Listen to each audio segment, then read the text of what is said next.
Did you know there's a super easy and quick way to remove a background in Photoshop? Here's how you do it from top to bottom. I pulled this free image off of Pixabay and saved it to my desktop. I'm going to open it by right-clicking on the file, going to Open With, and select Photoshop. Photoshop will open with your image ready to go. I am using the Essentials workspace, which organizes the editing panels like this. I like having my Layers panel in view. My image came in unlocked, but if yours did not, you will see a little lock icon here. Just click it to unlock. Now I'm going to duplicate my image layer using the keyboard shortcut Command+J. That's Control+J for non-Mac users. I'm doing that so that I can show you two easy ways to remove the background. I will hide my number 2 layer and start with the easiest method, which is this contextual taskbar. If you don't see yours, you can turn it on under the Windows dropdown.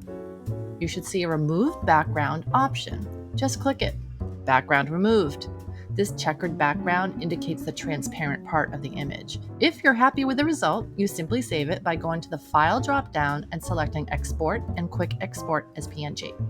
Saving it as a PNG file is critical because it's the file type that supports transparent backgrounds. JPEG files do not. But before I save, I want to show you one more way to remove the background that is still fast, but usually gets better results. Notice these dark parts in between the petals. The method I just showed you is only so accurate in finding the edges. I am going to hide this layer and unhide the duplicate layer. For the second method, I will ignore my taskbar and go to the Object Selection tool over here. If you don't see it, hold down on the tool and select it. Now, all we do is hover over the image and click once you see the correct selection.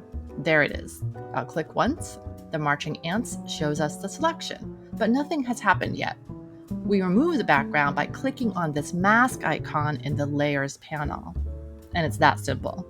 Selecting the outline this way is usually way more accurate.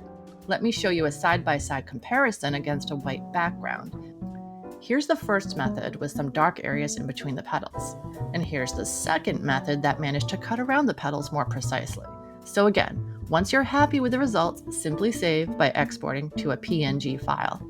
I will soon post another tutorial demonstrating how to remove more complicated backgrounds and explain what this mask tool is all about. For now, I wanted to show you the quick and easy way. Thanks for watching. Please like and subscribe.